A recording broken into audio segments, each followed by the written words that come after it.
Hi everybody, it's Mr. Defy once again. Welcome back to another video. This one is about the laws of exponents, covering specifically laws number 1 through 3. And I've outlined them here for you so that it's clear which ones exactly we're looking at for now. Law number 1 is about multiplying bases. And when you have two bases that are the same, as you see over here, what you end up doing is you end up adding the powers together. Now, there's a reason behind that, but this is basically the rule. In law number 2, it's the opposite. So when you end up when you divide bases that are the same, like you see over here, a to the power of b divided by a to the power of c, what you end up doing is subtracting the powers. And again, there are reasons behind this, but I'm just reviewing the rules of these laws one at a time. Law number 3, out of all 5 laws, I would say is probably the most tricky one, but and there are reasons for all these laws, but this one works in this way. Basically, when you have a negative power, the base needs to go to a different place. And if that rhyme helps you remember it, that's great, because that's why I said it. But I'll say it again. So if you have a negative power, the base needs to go to a different place. And it depends where the base is at the beginning, because that will decide where it ends up in the end. Now, if you look in this case here, you have a to the power of negative c. Now, this is not a fraction at the moment. This is not a fraction at all. But we know because of that negative power that the a needs to be relocated. It has to go to a different place. The only place it can go is under where it is right now. These can only move up or down. And so what I get is a is now in the denominator. The power of c has changed from negative to positive. And what I'm left with is a 1 in the numerator. Again, there's a reason for that, but this is just review. The second scenario is when you have a negative exponent for a base, and they already are in the denominator. Well, again, that sort of rhyme that I told you about earlier applies to any of these situations. So when the power is negative, the base needs to move to a different place. If it's already down here from the beginning, the only place it can move to is up, which means that what you get is a to the power of positive c with no fraction anymore. So from fraction into no fraction, and from no fraction into fraction. Okay? Let's go ahead and put this to use, all 3 laws, in our first example. So in this first example, we have a lot going on, yes, but we're going to break this down step by step, okay? And I'll put my work here to the side. So if I look at the numerator, what I see is I see things that are sort of scrambled around. I see I have a coefficient of 2. I also see I have 2 bases of an a and a single base of a b. What I'm going to do is I'm going to sort all these things into a more organized way so that I know what needs to go with what and how to combine them. So coefficients by rule, they go first in line. Okay, they are the big numbers. So there's my 2 in front. This is followed by my a to the negative 4th power and my a to the negative 2nd power. Keep in mind that everything is in the numerator is multiplying together. Whether you see a dot or you don't, it's all multiplication up there. So when I move things around and I reorganize, I'm still multiplying. And so order does not matter. Okay, so then my b to the negative 1 power, that goes at the very end, and that has nothing to pair up with. So it just goes by itself. Now in the denominator, I only have 2ba to the 4th power. Again, everything down there is multiplying as well. Even though you don't see these pink dots, it's still multiplication that's holding everything together. Now, before we proceed, one thing that you should always look for, constantly be looking for as you go through these things, is an open opportunity to eliminate something to make this shrink down faster and make the math easier, okay? So being division, we always have to see if we can reduce anything from the numerator and denominator. And when they're identical, that's even better. Like in the case of these two 2's over here. I'll use a highlighter to show you. but I'm sure you spotted it by now. This 2 here and this 2 here are identical. When we do fractions, that is a perfect scenario because what that means is that I can take these two 2's and I can eliminate them. They're gone. They're not there anymore. Okay, they're gone. And when they're gone, that makes this math so much easier. Now all we have to do is think about the variables that we have left in the numerator and denominator. So continuing on, if we look at our a's, we can put these together. So I have a to the negative 4 minus 2. Okay, and then this b is still a power of negative 1. Here I have just a b with an a to the power of 4. Now back to the numerator, I have to add these two powers together. So adding these two together will give me a new number, and that new number is a negative 6. So what I have now is a to the power of negative 6, b to the power of negative 1. All over b, a to the power of 4. Okay, so now, and I'm going to actually take these two things and rearrange them. So because multiplication means that you can reverse things and it doesn't change the meaning, I'm going to put a to the power of 4 with a b like that. And the only reason I did that is so that they kind of match up. All right, so if I were to draw a line down there, you would see a's are on the left, b's are on the right.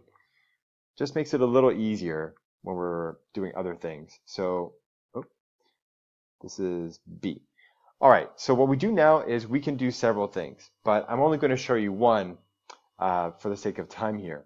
What we could do is we could apply law number 3, and we could move the bases to another place, or we could apply law number 2, which is about subtracting powers when you're dividing. And I think I'm going to go that route. So what we have is a to the power of negative 6 minus 4, right? So it's this one subtracting with this one. We have b to the power of negative 1 minus 1. And again, if you don't see an exponent, but you do see a base, that means that your exponent is a 1. So feel free to write that in for yourself if you want to.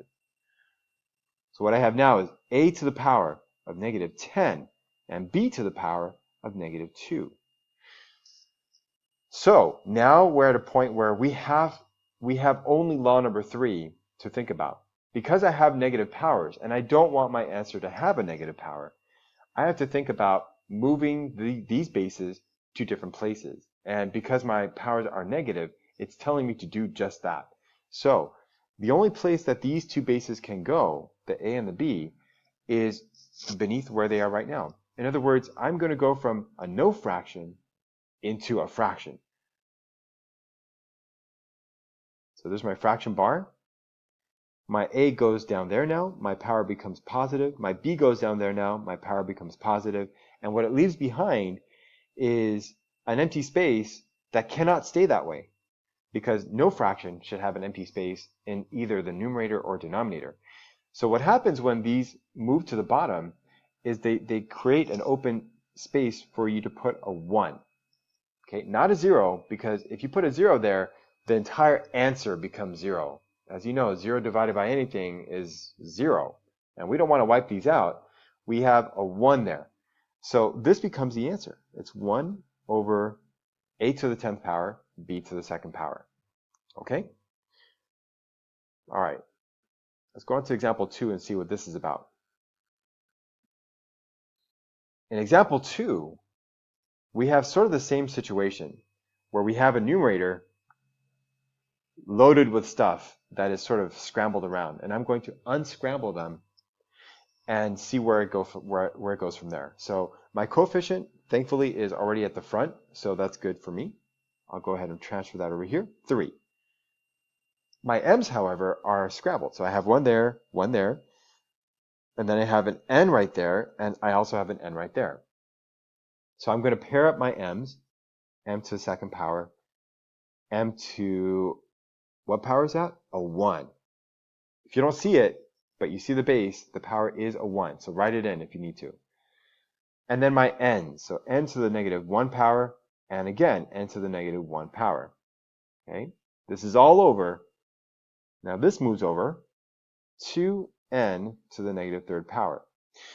So what I have to do at the numerator is put things together. So this will be 3m, and my powers will add together, so it's 2 plus 1. And the reason, again, is because you have over here 2 m's there, then you have 1 m there, so all together you will have 3 m's. That's the way you want to think about that.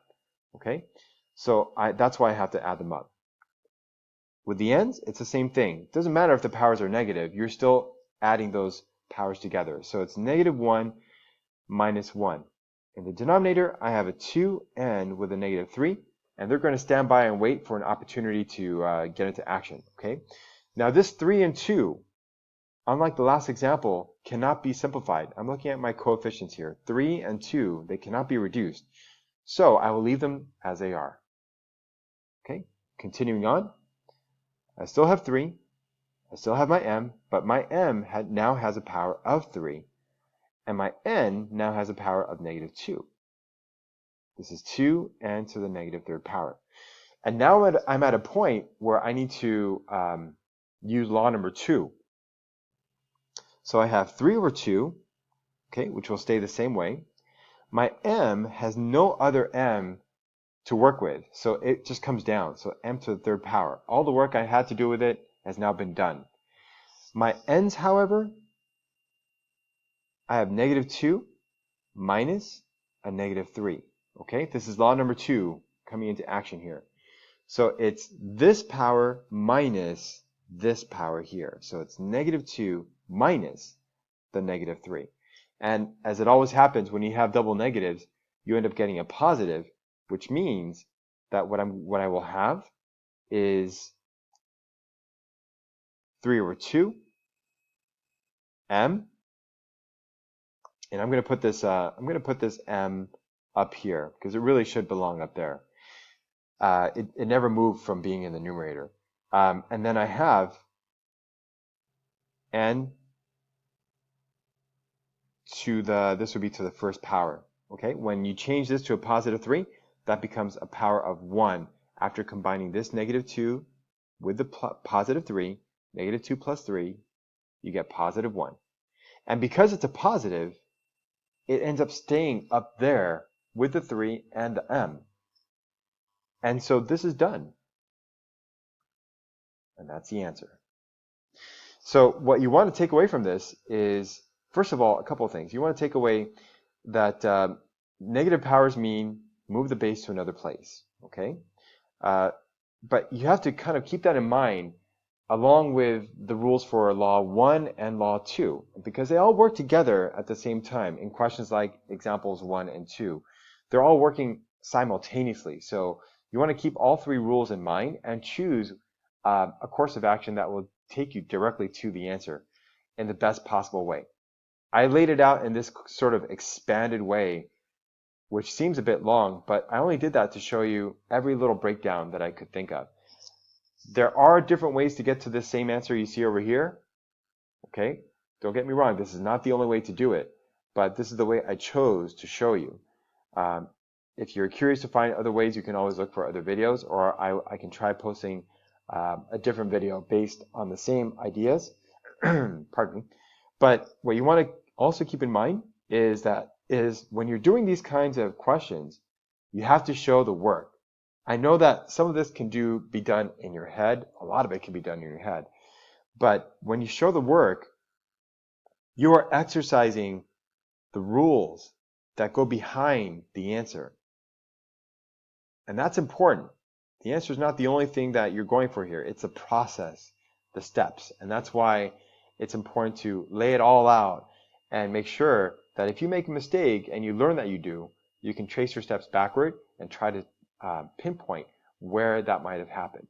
But if you just go from the question to the answer, whoop, like that, and there's nothing in between to explain how you got there, well, that might not be very helpful to you or to anybody else, okay? Especially if you have to think about where the mistake might have happened, if you happen to make one. All right, so I hope this video helped you out.